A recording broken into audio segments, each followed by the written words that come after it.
Hola, muy buenos días.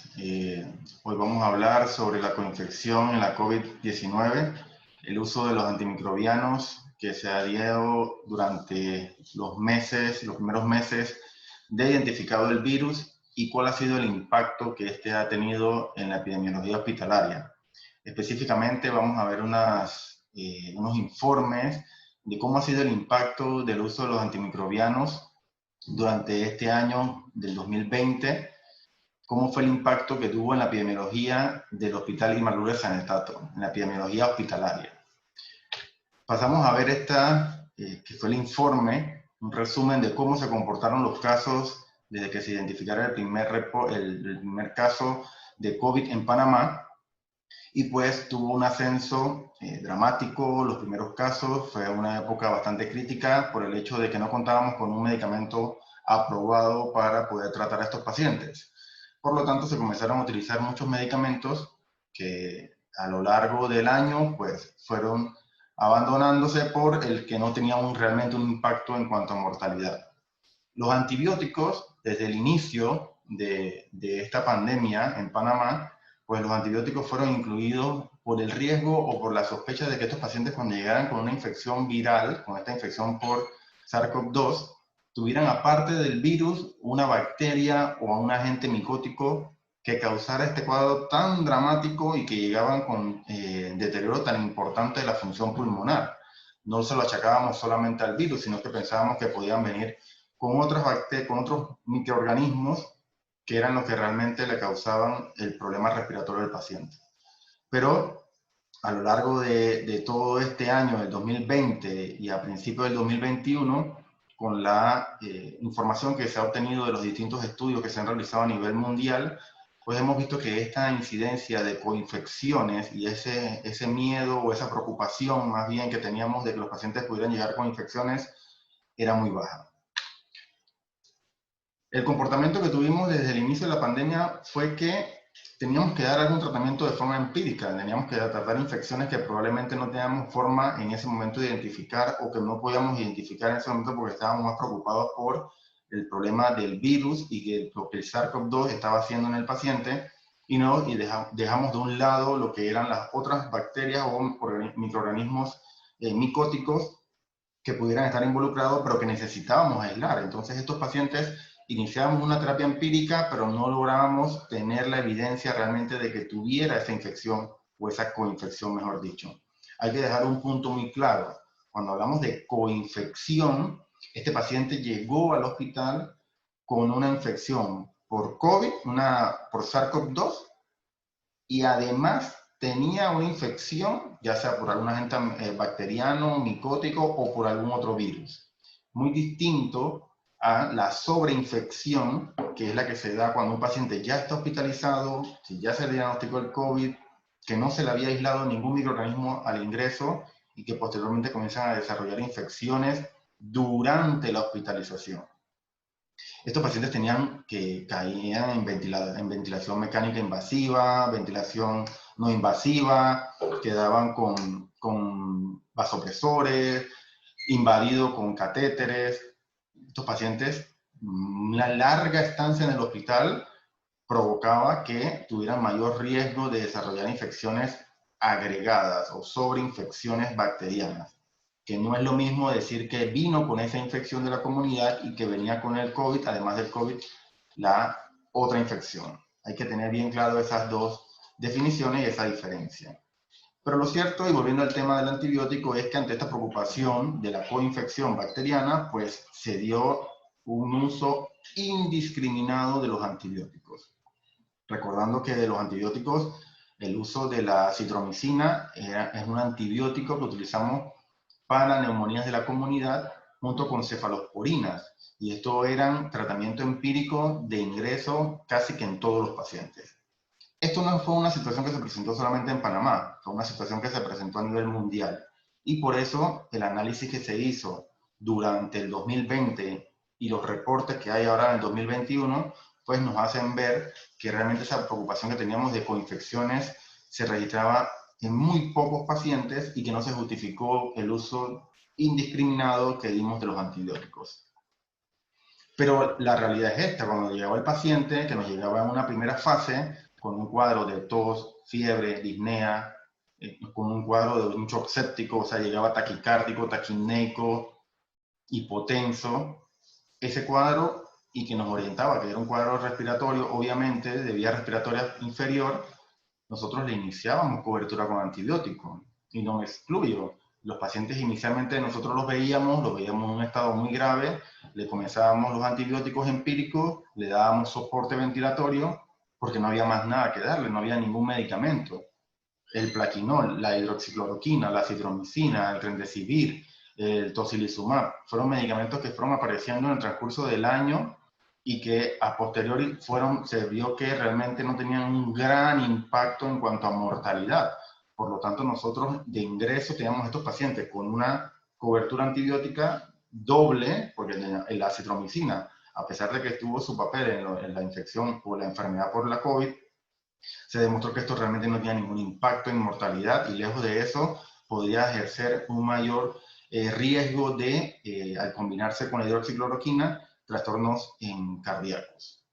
Pero este era el cuadro que nos llegaba, por lo tanto, todos los médicos en todas partes del mundo, no solamente nosotros, tenían la necesidad de brindarle algo al paciente más que solamente inhaladores y corticoides. Y sabiendo que al principio no teníamos la data tan robusta como la tenemos hoy en día, el conocimiento que se tiene sobre las coinfecciones.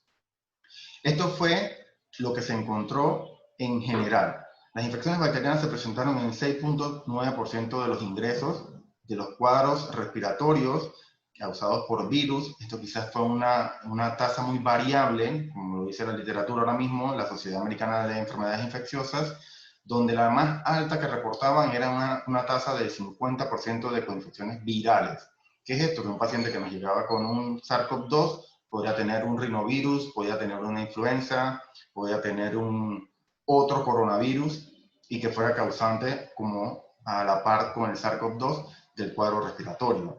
Un poco más raro de presentarse eran las infecciones fúngicas. Las infecciones micóticas realmente ni siquiera a nivel mundial hay realmente una tasa identificada de cuánto se dio la presencia de estas infecciones por Aspergillus. Lo que reportan son tasas relativamente altas, con más de una cuarta parte de la población ingresada con diagnóstico de COVID que presentaba infección micótica. Pero nosotros tenemos la dificultad de que para poder nosotros aislar estos microorganismos requieren un poquito más de trabajo en el laboratorio y quizás no era tan sencillo poder tener una tasa real de cuánto fue la presentación de las infecciones por hongo. Vamos a ver algunos de los estudios que se publicaron sobre el tratamiento empírico. Y con esto, repito, no fue algo que nosotros vimos en Panamá, no fue algo que solamente se presentó en nuestros hospitales, sino esto fue una tendencia a nivel mundial que era la de dar antibióticos de forma empírica. Si ven aquí, en esta cohorte de pacientes, más de 1.700 pacientes diagnosticados con COVID, en el 56% de ellos se le prescribió una terapia antibiótica empírica temprana, o sea que llegaban al hospital y se le iniciaba el antibiótico. Pero realmente, ¿de cuántos de esos tenían una infección bacteriana identificada? Solamente el 3.5%. O sea, en números totales serían 59 casos de aislamiento de infección bacteriana de los más de 1.700 pacientes.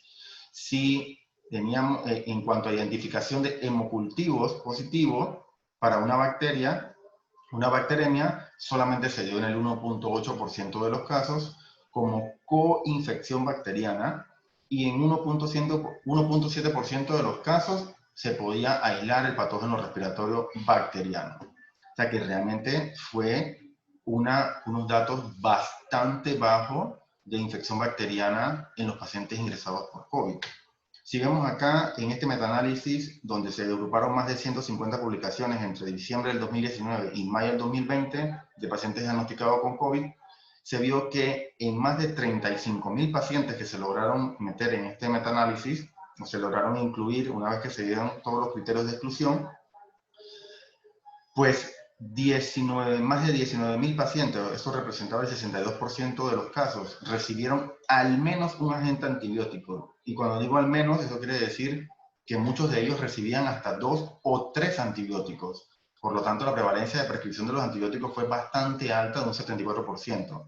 Sin embargo, estos eran estudios muy heterogéneos, o sea que las muestras eran bastante heterogéneas en cuanto a las características de cada paciente, pero tenían algo en común, que era la infección por el COVID, y que en el momento en que ingresaban se lograba o no identificar una coinfección. De manera global, la coinfección bacteriana estimada en estos casos de este metaanálisis solo fue del 8.6%.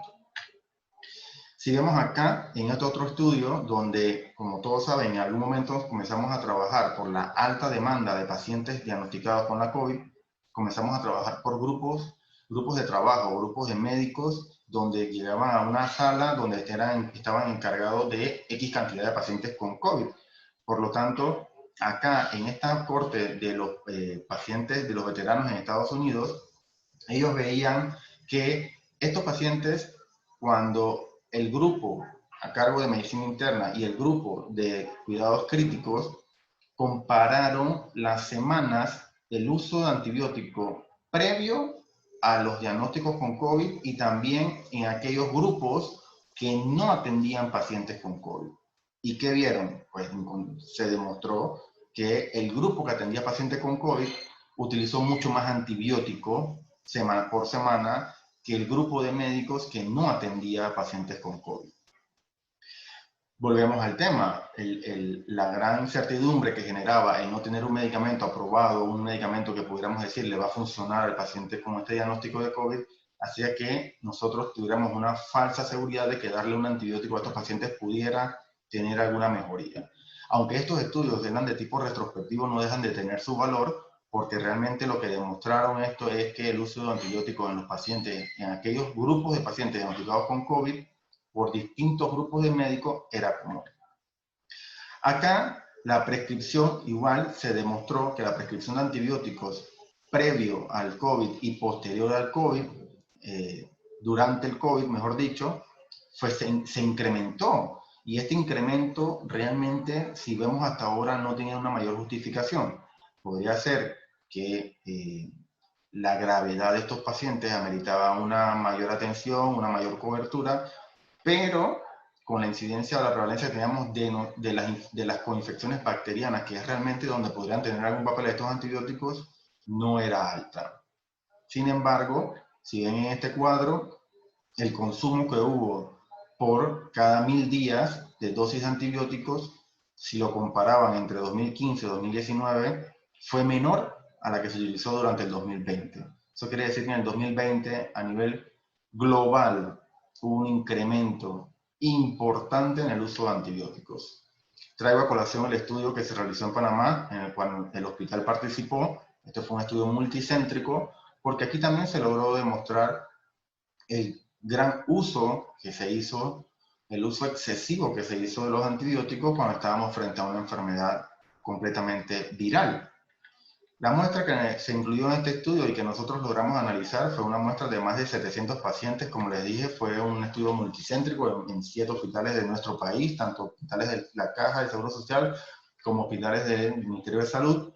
Y la población que mayormente nosotros logramos ver afectada era población joven, adulto mayor, entre 18 a 60 años. Este grupo de población, cuando llegaban a los cuartos de urgencia, ¿cómo se presentaron? Pues estos pacientes tenían una presentación meramente de síntomas pulmonares. El 67% de los pacientes llegaban con unos problemas de saturación, menos del 94%.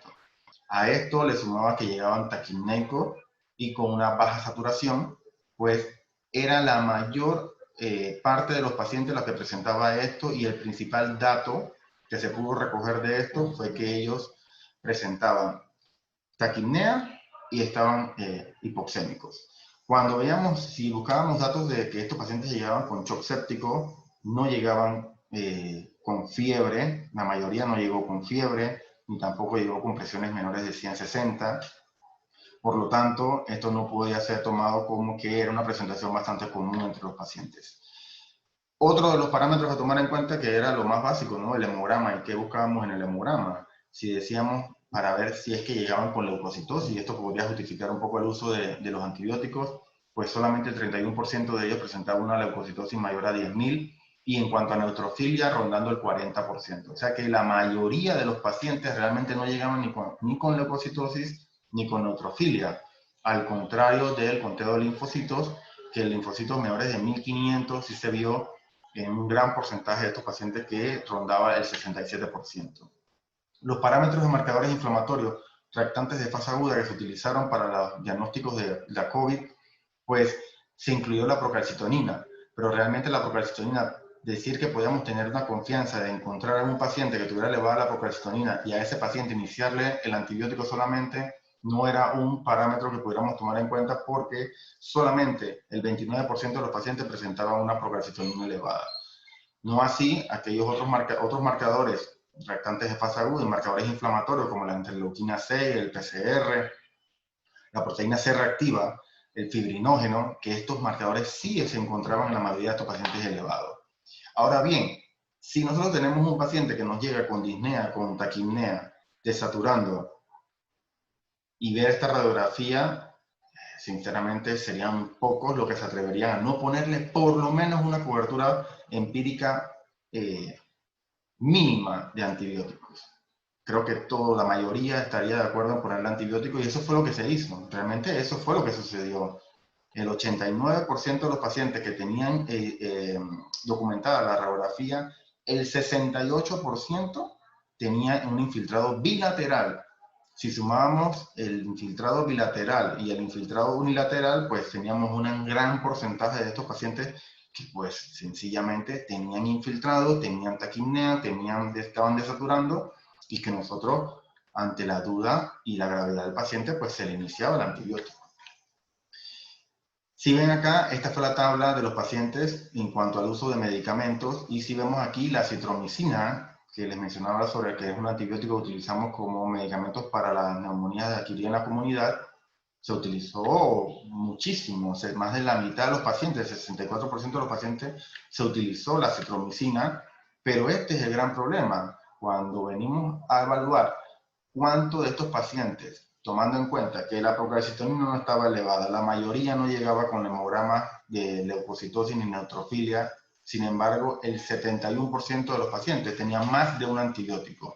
Si contamos la citromicina como la incluiríamos como un antibiótico para la neumonía, aunque la citromicina en estos casos se utilizaba era por la asociación que se dio inicialmente con la hidroxicloroquina. Pero si ven, estamos rondando los porcentajes que se han visto en los informes, los reportes de otros estudios, el 71% de otros pacientes. Cuando en otros reportes hablaban de terapia empírica inicial, 56, 74%. Este era otro problema grande que teníamos y que era el uso de corticoides. Durante el 2020 se vieron dos características importantes. El uso de los corticoides y el uso de anticuerpos monoclonales. Estos medicamentos no eran inocuos, podíamos tener infecciones secundarias al uso de estos medicamentos. Los corticoides se utilizaron yo creo que casi en el 100% de los pacientes, pero cuando teníamos un cuadro infeccioso en estos pacientes no iba a ser por las infecciones habituales que nosotros veíamos, eran por cuadros de infecciones que estaban asociados al uso de corticoides a corto plazo. Muchos de estos pacientes tuvieron recaída durante el 2020 y tuvieron sobreinfecciones bacterianas, infecciones virales e infecciones micóticas, pero muchos de ellos estaban asociados al uso tan prolongado de los corticoides. Y no digo con esto que no era necesario, sí era necesario utilizar el corticoide, se demostró mediante los estudios que esto sí tenía un impacto en la mortalidad, pero estas eran las consecuencias de ese uso tan prolongado y con tan altas dosis que se llegaron a utilizar. Acá, pues, en esta diapositiva pueden ver cómo afecta los corticoides a nuestro sistema inmunológico. No solamente afecta a las células presentadoras de antígenos, afecta a los mastocitos, afecta todo el engranaje de la cascada inflamatoria que se da para poder que se activen estas células y que estas células se encarguen de destruir, de fagocitar estos microorganismos. Esto se inhibía por completo, disminuía al punto de que podíamos tener infecciones oportunistas asociadas a los corticoides. Ese es otro tema del cual podríamos hablar en otro momento. Las coinfecciones bacterianas, y entrando ya al punto de cuánto realmente se presentaron las coinfecciones en forma global, bacteriana, virales y micóticas. En este ensayo, donde se veía un metaanálisis donde se revisaron las coinfecciones bacterianas, 3.5% de los pacientes. Bacteriana secundaria, 14%. Y proporción general de pacientes con COVID con una infección bacteriana, 6.9%. Cuando se aislaron por distintos grupos, infecciones virales, micóticas y bacterianas, estos eran los principales agentes que se lograron identificar. Infecciones micóticas, principalmente por el de tipo Aspergillus, pero también vimos un repunte o un aumento, mejor dicho, en la incidencia de cándidas, donde los reportes del hospital aumentaron importantemente. En las infecciones y las coinfecciones bacterianas por microorganismos que no son típicos de una neumonía de la comunidad, por ejemplo, el Acinetobacter, Actinomyces, la Rotia, Bellonella. También se registraron algunos casos de coinfección, pero que eran menos los reportes de casos que se daban en cuanto a esto, bacterianos. Y virales, pues aquí hay unos casos virales donde teníamos infecciones, pues, además del COVID, del SARS-CoV-2, podíamos tener infecciones por parainfluenza, infecciones respiratorias por virus sincicial respiratorio. Aquí hay otros microorganismos que son de tipo atípicos, como la clamidia neumonía, el Mycoplasma pneumoniae, y que también se registraron. Incidencia en este otro grupo, en esta cohorte de pacientes, tenía una incidencia de 7.2% de coinfecciones. O sea, las infecciones secundarias confirmadas eran pocas. Y también los tipos de microorganismos que se lograron identificar, en algunos casos eran microorganismos comunes de la comunidad, algunos no de la comunidad, otros tenían, aunque venían de la comunidad, tenían un perfil de sensibilidad distinto al que habitualmente estábamos acostumbrados a ver.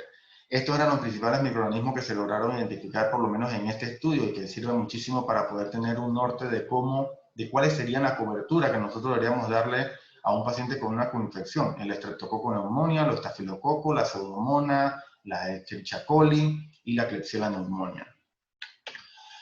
Y pues ya casi para terminar, pues vamos a ver cómo se comportó nuestro aislamiento en el hospital. Cuando tomamos el aislamiento del 2018, que es la gráfica, en la gráfica lo vemos de color azul, versus los aislamientos del 2020, que lo vemos color naranja, pues vemos que hubo un aumento realmente importante en los aislamientos en cuanto a la Escherichia coli, los casos de Pseudomonas, las cándidas albicans, así como las cándidas, especie de cándida no albicans, donde tuvimos reportes de Candida auris, los estafilococos, enterococo, Klebsiella y muchos estafilococos coagulasa negativos. O sea, todo esto comparado con el reporte de nuestro hospital del 2018, hubo un aumento importante en el número de aislamientos.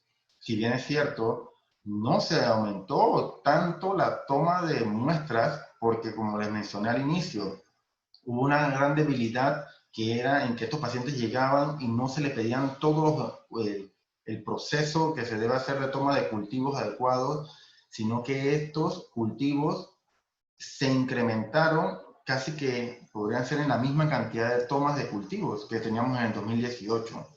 Se aislaron muchas más microorganismos, muchas más bacterias, y no tanto el problema de que hayamos aislado esta mayor cantidad de bacterias, sino el impacto que tuvo el uso de los antibióticos en el transcurso del 2020.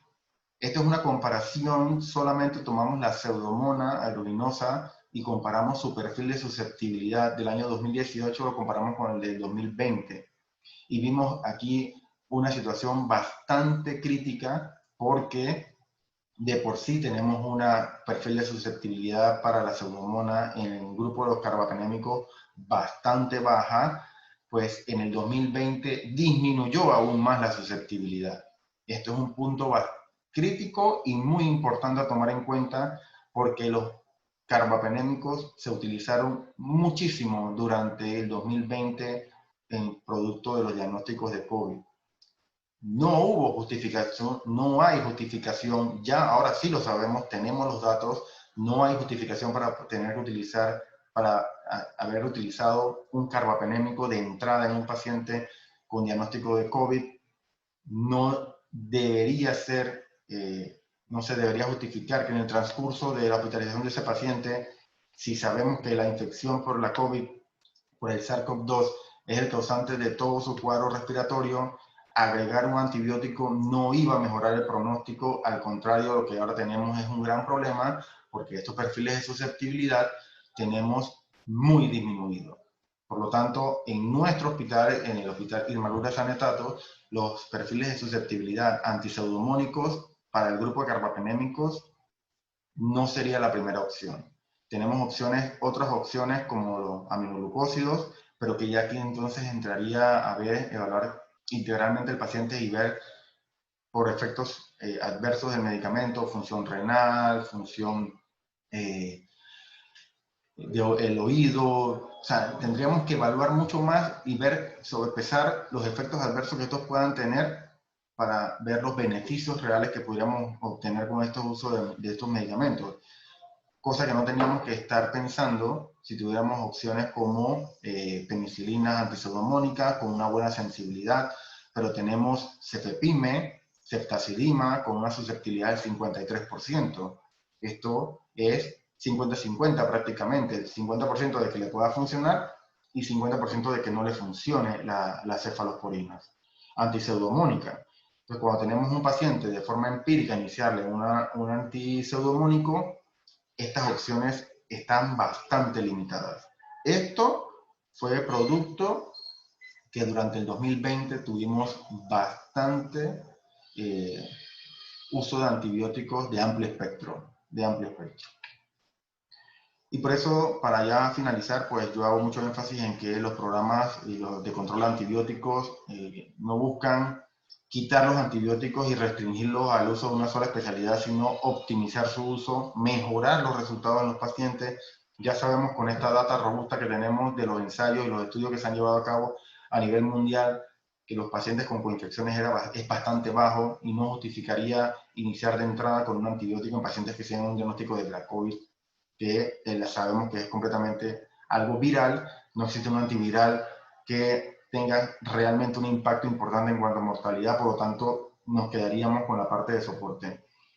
Si nosotros logramos controlar ese uso de antibióticos y optimizarlos, esto va a reducir los daños por uso excesivo, como cuáles, pues la resistencia que estamos viendo y los patrones de resistencia que estamos observando en los aislamientos bacterianos que se están haciendo en el hospital, y no solamente en esta institución, sino a nivel nacional y a nivel global. Pues con esto termino la exposición. Muchas gracias por la atención